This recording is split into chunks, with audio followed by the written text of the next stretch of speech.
para esta ponencia precisamente, y quizás conocer un poco la realidad de Madre de Dios como una selva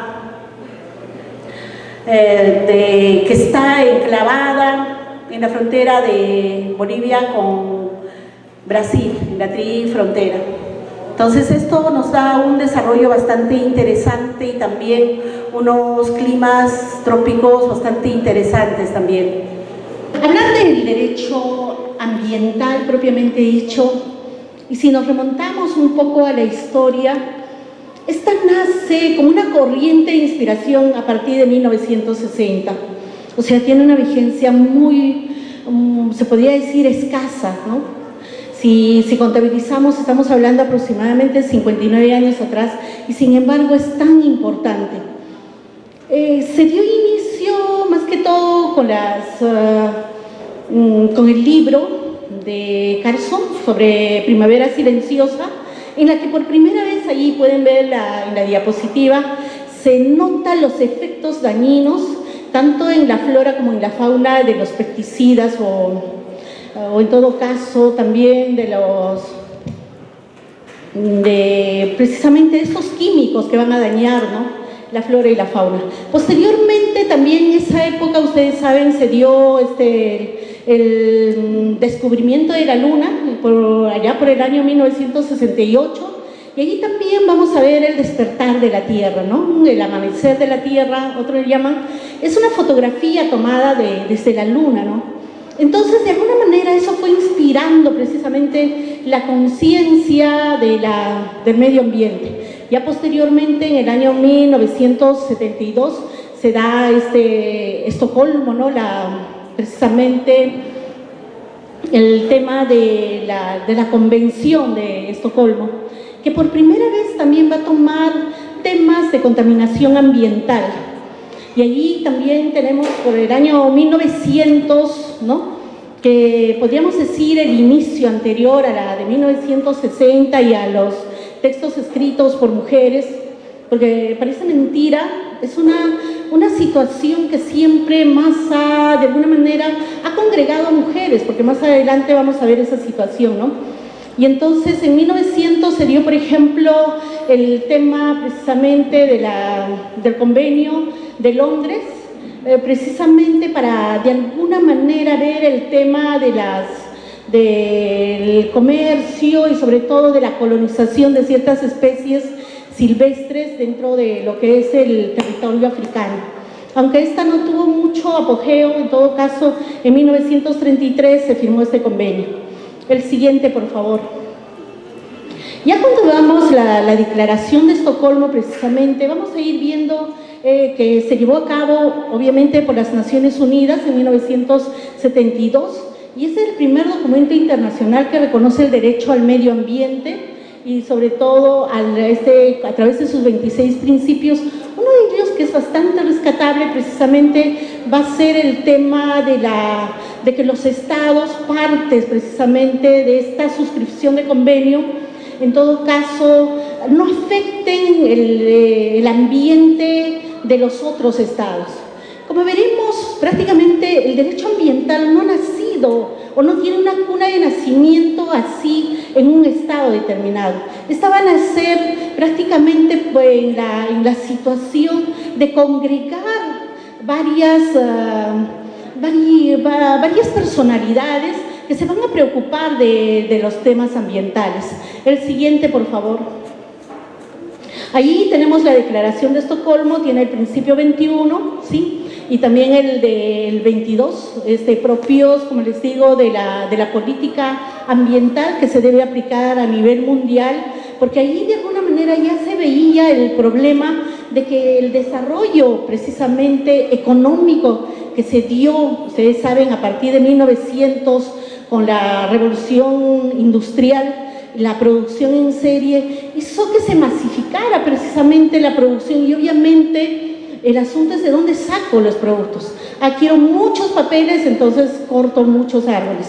Adquiero muchos vestidos, obviamente, ¿dónde voy a ir? A explotar más algodón.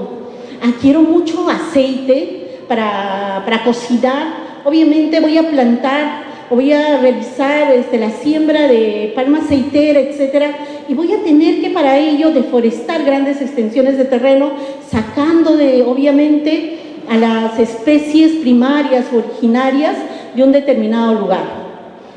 Y entonces allí, por ejemplo, el principio 22, vamos a ver la contaminación, la responsabilidad y la indemnización de las víctimas de contaminación y otros daños ambientales de las actividades realizadas con fines precisamente de desarrollo económico. El siguiente, por favor. Ahí también tenemos la Comisión Blumenthal. Eso es a lo que me refería, que parece que siempre es a las mujeres a las que nos ha interesado más el tema de derecho ambiental, porque precisamente Gro Harlem Brundtland es la primera ministra de Noruega, incluso posteriormente a ello hizo dos más, o sea, fue 3 veces, se podría decir, elegida como primera ministra, ¿no? Y entonces, precisamente Blumenthal hace el primer informe y que es las Naciones Unidas la que lo va a coger, ¿no? ¿Y en qué consiste en todo caso el informe Blumenthal? Es el respeto al medio ambiente y al desarrollo económico que se va a dar dentro de los estados, ¿no? Entonces, la Comisión Blumenthal obviamente hasta ahora existe y ahí vamos a ver muchos de sus principios, pero sobre todo básicamente lo que nos va a interesar es desarrollo económico, pero basado de alguna manera en cortesía con el medio ambiente. Allí tenemos en 1983 la ONU crea la Comisión Mundial sobre el Medio Ambiente y el Desarrollo, conocido como la Comisión Blumenthal, ¿no? Su labor se centra básicamente en la difícil relación que existe entre el medio ambiente y el desarrollo. El desarrollo económico, en todo caso, nos va a llevar al desarrollo sostenible. Muchos hablan también del desarrollo sustentable. ¿En qué consiste, en todo caso, el desarrollo sostenible? Es que las generaciones presentes, actuales, utilicen los bienes, sobre todo renovables y no renovables, y en todo caso lo puedan explotar de una manera adecuada y dejar para las futuras generaciones. No es que simplemente exploto y no me interesa, ¿no? Posteriormente, de aquí a 10, a 20 años, la supervivencia de la población, en todo caso, nada, ¿no? Ustedes saben, seguramente a través del WhatsApp, incluso han visto que las Naciones Unidas están muy preocupadas. En Canadá, cuando se dio también el convenio, por ejemplo, sobre la capa de ozono, ellos creyeron que era recuperable al 2050. Pero esta situación está, en vez de mejorar, está empeorando. Porque obviamente ustedes han sido testigos mudos a través de las pantallas de televisión y los medios de comunicación, cómo cantidad de selva se iba incendiando, se iba quemando, iba desapareciendo prácticamente ante nuestros ojos, pero parecía una película de ciencia ficción. Entonces eso es lo que está sucediendo. Más allá de que estamos recontra interesados con derecho penal, civil, laboral, administrativo, que nos encanta, pero también el derecho ambiental, créanme jóvenes, que si no damos un corte ahora, la situación se va a poner cada vez más catastrófica. Por ejemplo, en Puerto Maldonado, Madre de Dios, ahora mismo ya tenemos como 25, según cifras oficiales, 25 muertos por la fiebre del dengue, por el dengue.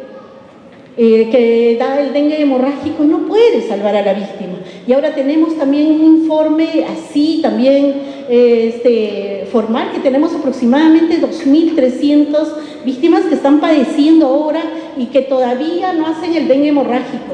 Y entonces eso se debe al cambio climático, porque antes el dengue, cuando nos explicaban, ¿no? Les hablo de hace 5 años, nos decían, oye, el dengue solo vive en agua limpia, no muta. Entonces guarda tus utensilios, tu agua, pero mientras la tapes no va a haber problema. El problema es que ahora, con estas lluvias que vienen, los friajes y finalmente la calor, porque ahora estamos nosotros, se podría decir, en un ambiente así cálido, recontra fresco, por ejemplo, particularmente yo, porque en Puerto Maldonado es normal que lleguemos a 40 grados de temperatura. Un poco más nos angochamos. Entonces, bajo esa situación, obviamente los zancudos también proliferan más rápido y están eclosionando más rápido. Y entonces todo eso significa que este calentamiento global, el cambio climático está afectando, pero no solo a nuestras regiones, porque yo preguntaba, por ejemplo, anteayer en Trujillo al chofer que nos trasladaba y le digo, ¿y ha cambiado aquí en Trujillo? El cambio sí, me dice. Ahora prácticamente los veranos son fuertes y los inviernos también. O sea, hay una situación así de quiebre que antes no se notaba, porque antes éramos la ciudad de la eterna primavera, porque era un solaz, ¿no? Tenía una cantidad de grados que no variaba mucho, pero ahora sí. Entonces, seguramente eso ya nos dirán los chicos, las chicas que viven aquí, los universitarios. La siguiente, por favor. Ahora, la cumbre de la Tierra del Río de Janeiro de 1992 fue posterior a la de Estocolmo, que también trajo muchas novedades para el tema del derecho ambiental.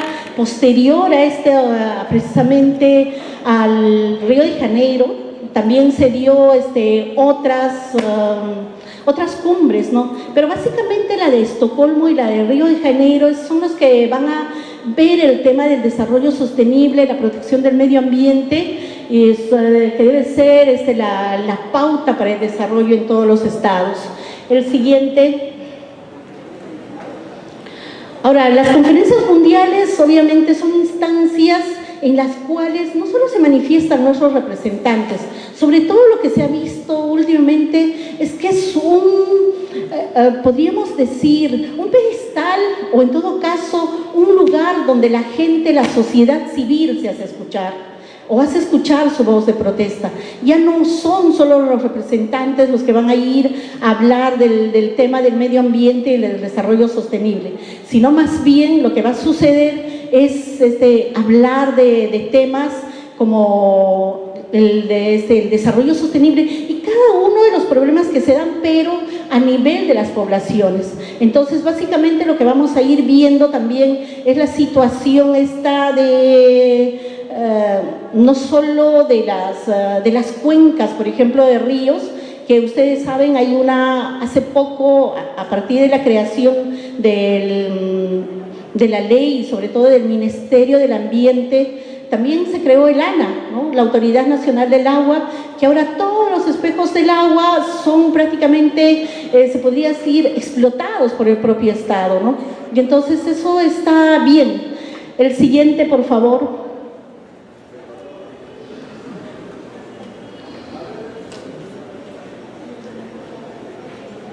La destrucción acelerada en todo caso, de los recursos naturales.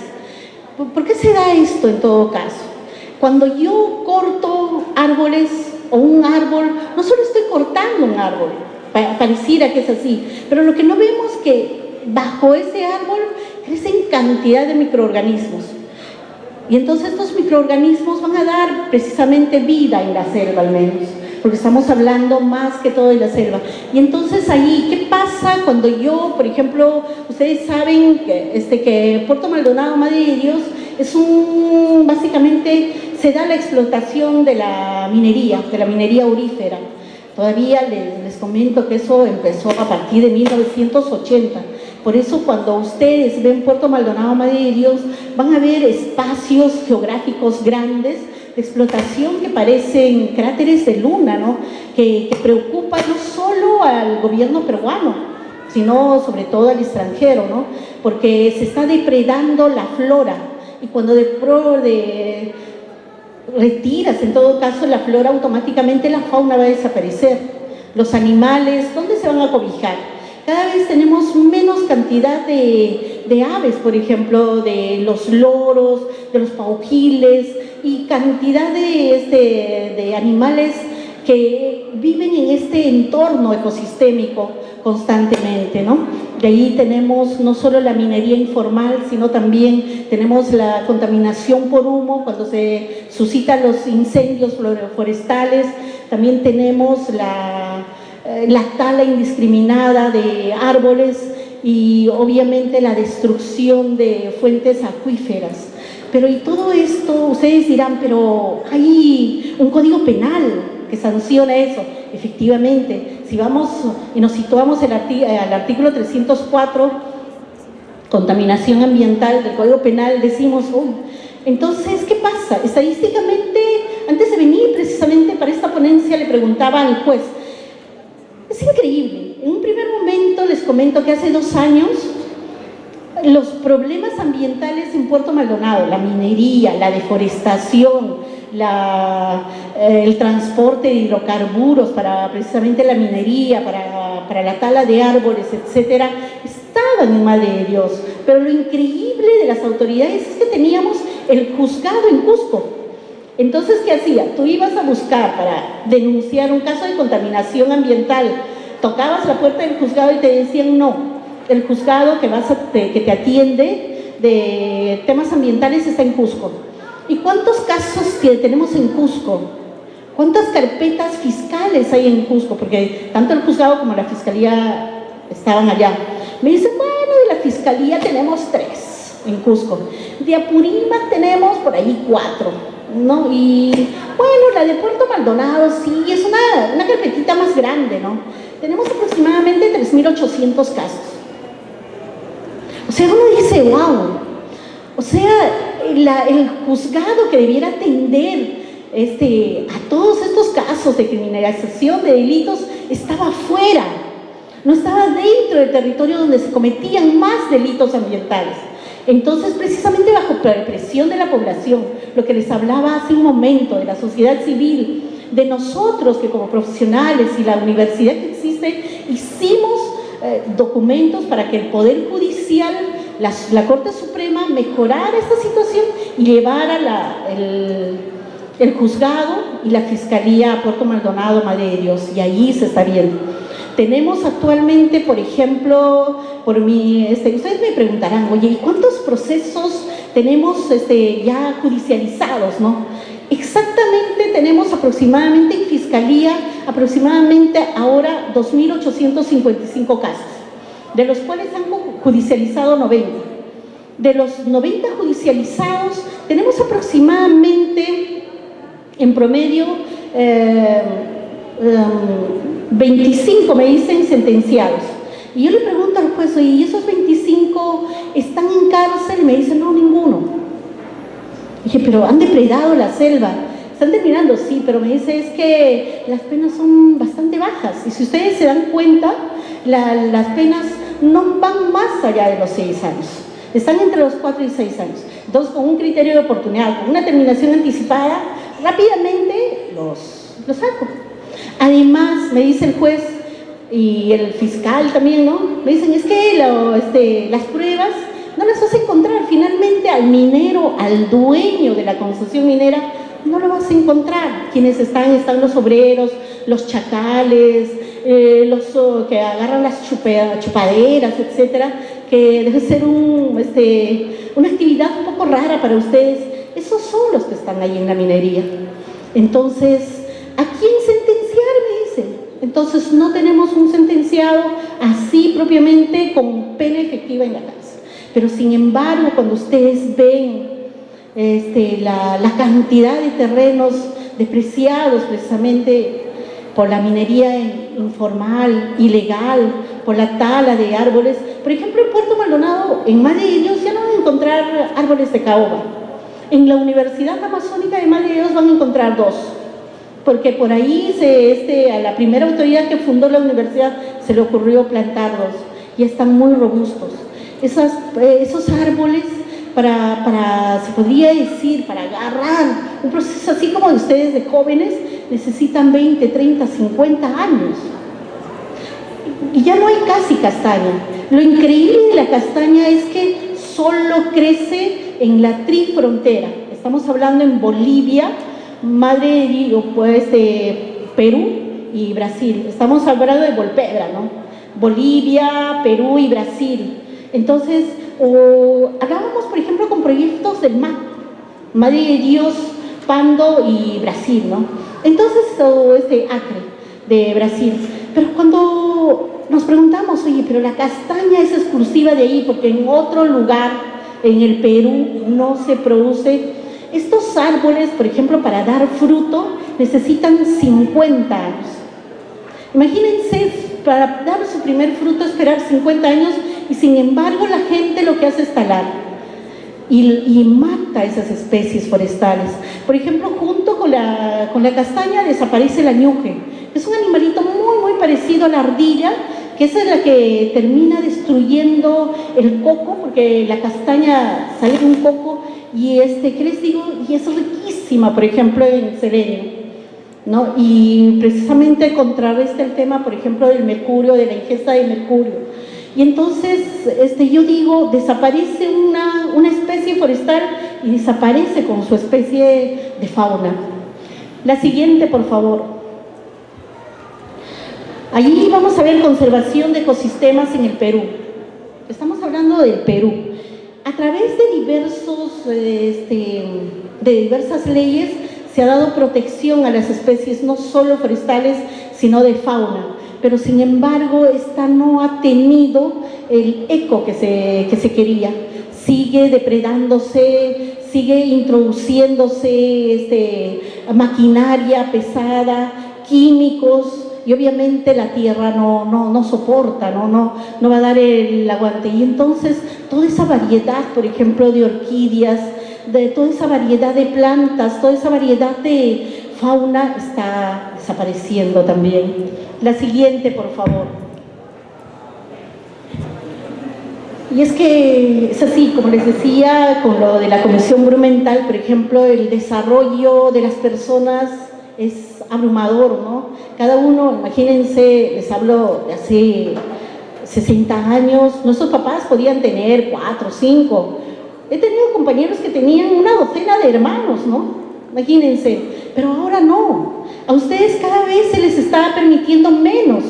Va a haber un momento que van a decirles, oye, tengan tan solo una descendencia, un solo hijo, ¿no?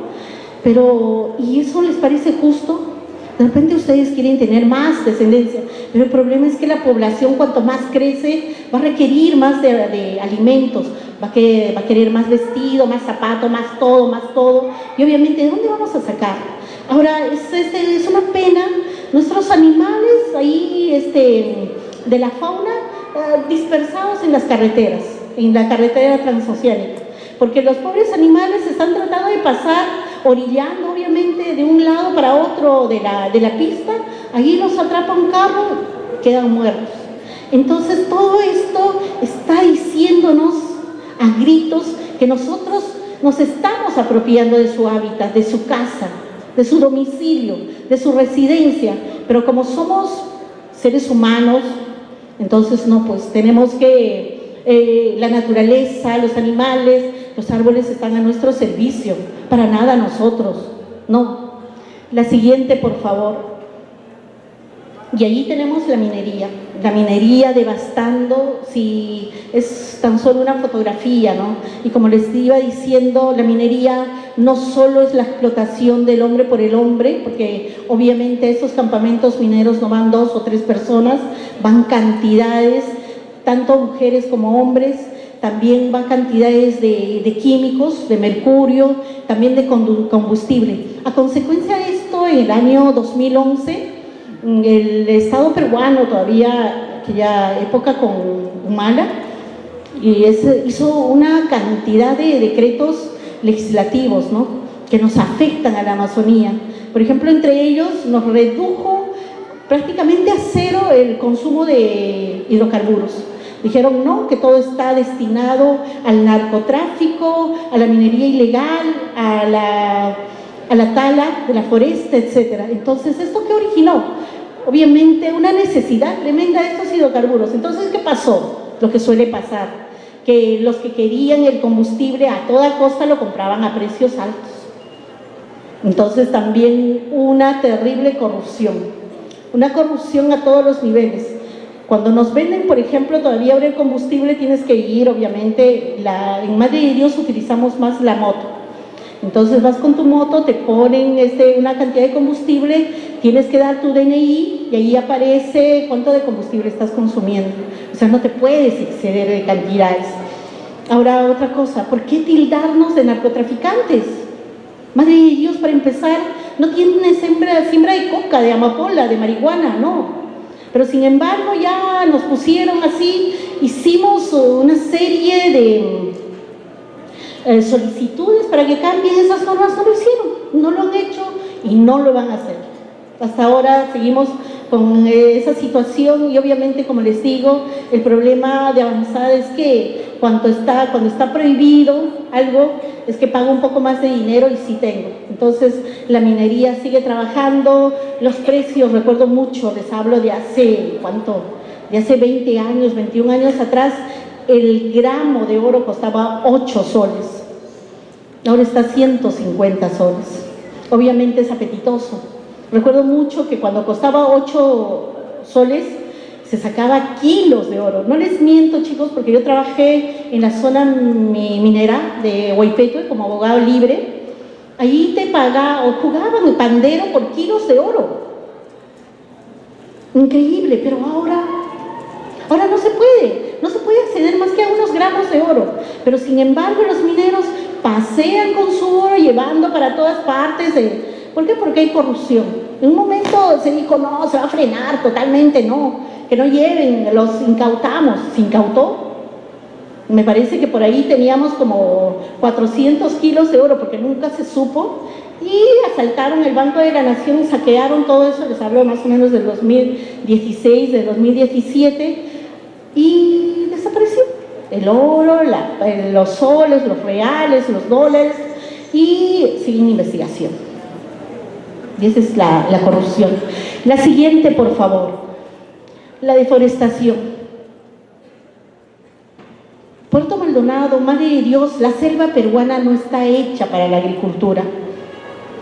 Se podría hacer agroforestería, sí, porque para empezar, por ejemplo, si ustedes van a la sierra, van a encontrar cantidad de eucalipto. Cuando cae la lluvia, viene el otoño, caen las hojitas de eucalipto, ustedes van a ver que se hace como una alfombrita en el piso, ¿no? Y bacán, ahí se oxigena la tierra, vuelve a renacer, nacen las lombrices, etcétera, oxigenan la tierra, hacen el compost, el humus, pero fabuloso. Entonces hay ahí una agricultura, la papa, el maíz, todo lo que querramos va a crecer, pero en la selva no. En la selva las hojitas caen encogiditas, no se alfombra, y lo que hay es vida, pero en el aire, a 1 metro o a 2 metros. Entonces, cuando contaminamos, cuando cortamos un árbol, automáticamente estamos no solo matando, estamos asesinando esas especies. Entonces, esa deforestación que ha traído también en el lado de la corrupción. Es que yo tengo mi concesión de árboles, ¿no? Y digo, tengo 1500 árboles, ya. Y arbustos, tengo 3000 arbustos, ya. Entonces el INRENA me dice, oye, vas a explotar una cantidad de árboles. Digamos, este año vas a sacar unos 100 árboles, 100 árboles. Pero el asunto es que vas a tener que plantar, pero no plantamos, cortamos y cortamos. Pero yo dije que tenía 1500, saco 500 en un año, al siguiente año 500 y al subsiguiente 500 ya no hay nada. Pero sin embargo, según el sistema computarizado del INRENA, sigo teniendo los 1500. Entonces, ¿cómo hago? A través del blanqueo de la madera. ¿Y cómo hago el blanqueo de la madera? A través de las guías de remisión. Es que siempre hay un amigo que me va a ayudar a llenar mis guías y va a decir que en vez de estar llevando 500 especies, estoy llevando 50. Es cuestión de borrar un 0 nada más. Pero hay la policía ecológica ya. Hay los policías, el POLCAR, la carretera. Ellos se hacen de la vista gorda. O le das un sencillo y ahí terminó. O sea, la corrupción está por todo lado. Y obviamente cada vez más y más estamos deforestando la selva. Se dice a nivel mundial que somos el 11º número, ¿no?, de los deforestadores a nivel mundial. O sea, estamos ahí también en el ranking. El siguiente, por favor. Ahí están los incendios en la Amazonía. De veras, cuando uno ve ese tipo de imágenes, da ganas de llorar. No sé si a mí me da, porque soy mujer, pero sin embargo, cuando tú vas después de un incendio de la montaña, cuando todo está pero hecho cenizas, ahí también vas a ver animales que están también muertos. Porque sí, todos decimos, pero los animales tienen instinto de supervivencia. Es cierto, tienen instinto de supervivencia, pero no tienen sentido de orientación. Ellos no saben de dónde está viniendo el fuego para escapar al lado contrario. Y entonces ahí terminan chamuscados, animales muertos, y si no están ahí, es que también hay los que realizan contrabando de animales, sobre todo de especies nativas muy, muy requeridas, ¿no? Por ejemplo, los loritos, les dan, tengo entendido, unas pastillitas, las duermen y pasan pues de frontera a frontera. Finalmente terminan en jaulas japonesas, en jaulas árabes, etc. Están fuera de su hábitat. Chicos, solo a modo de contarles una historia, ¿no? Les contaba que yo estaba en Huaypeto y obviamente vivíamos con la floresta y la fauna en nuestras narices.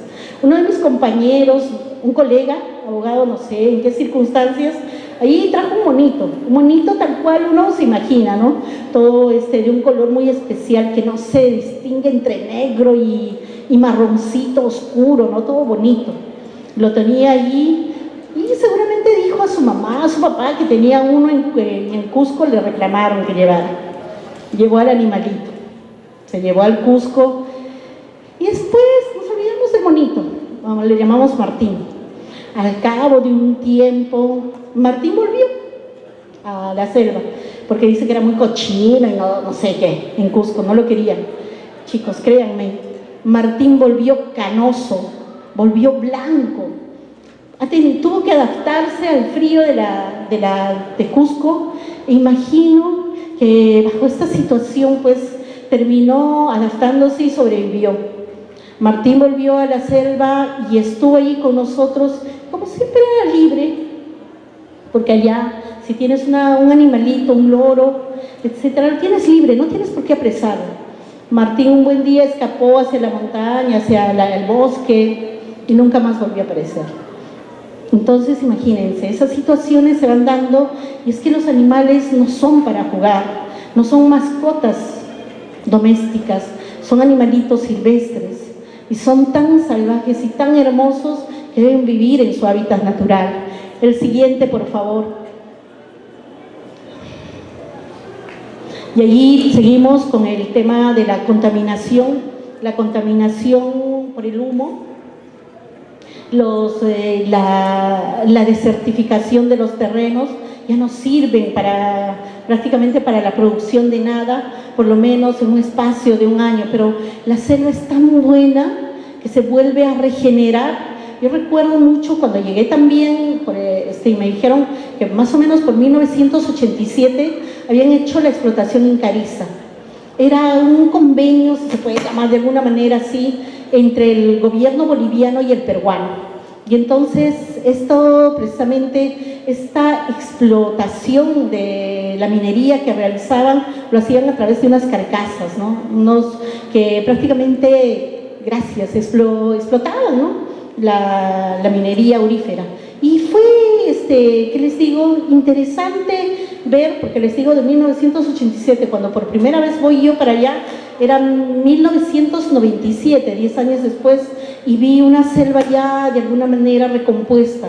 O sea, esto significa que sí se puede reponer la selva, sí, pero le lleva ciclos de vida, o sea, le puede llevar 5 o 10 años. El siguiente, por favor. Y ahí el origen y causa de los incendios puede ser por electricidad también. La lluvia allí, no sé si alguna vez se han duchado, pero a todo dar, ¿no? una fuerte carga de agua. Así son las lluvias en la selva. No encuentran, cuando después de la lluvia, no encuentras un espacio seco en tu cuerpo, ¿no? Y ahí también el asunto de la explotación, ¿no? De la explosión, perdón, de gas, también la autoinflamación, la energía mecánica, la calefacción, etcétera, ¿no? Y finalmente dicen que el incendio simplemente se da sin que necesariamente tengas que tirar una colilla de cigarro, nada, ¿no? Si estamos a 80 grados también, imagínense, simplemente la selva es una bomba de tiempo. La siguiente, por favor. Ahí la pérdida de bosques en Madre de Dios, ¿no? De acuerdo a los años, desde el 2001 hasta el 2017, y tenemos cómo se ha ido perdiendo espacios de flora, ¿no? Y bueno, de los bosques, el desbosque, y ahí tenemos 186.242 hectáreas perdidas, ¿no? El siguiente, por favor. Otro de los problemas que constantemente tenemos, así como viene la calor de 40 grados que les digo al mediodía, también hay estaciones de friaje, ¿no? Y ahora en este año al menos, si hemos tenido unos 20 ha sido poco. Antes usualmente el friaje se daba 1 o 2 veces, pero el cambio climático está variando. ¿Y en qué consiste el friaje? Son corrientes de aire pero recontra heladas que vienen y obviamente te hacen bajar la temperatura de un rato para otro, ¿no? Y estamos hablando de 9, de 7, 8 grados, y hay especies que van muriendo en ese contexto, y también obviamente personas. El siguiente, por favor.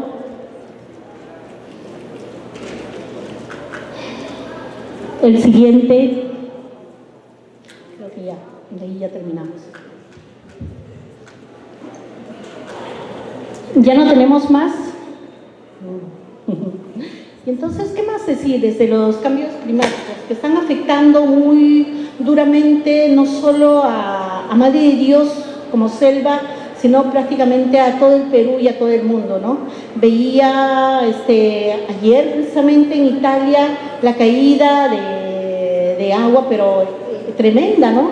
Que prácticamente ha desaparecido el canal de Venecia, y también el tema ¿qué les puedo decir? De incendios se estaba dando en Australia, ¿no? Pese a todos los esfuerzos que los estados realizan, por ejemplo, en Puerto Maldonado es bien conocido el COER, y esta, por ejemplo, va a generar una situación de, ¿qué les puedo decir?, de prevención y de aspectos de precaución respecto a la quema, ¿no?, de los ambientes, la floresta, la fauna. Muchísimas gracias.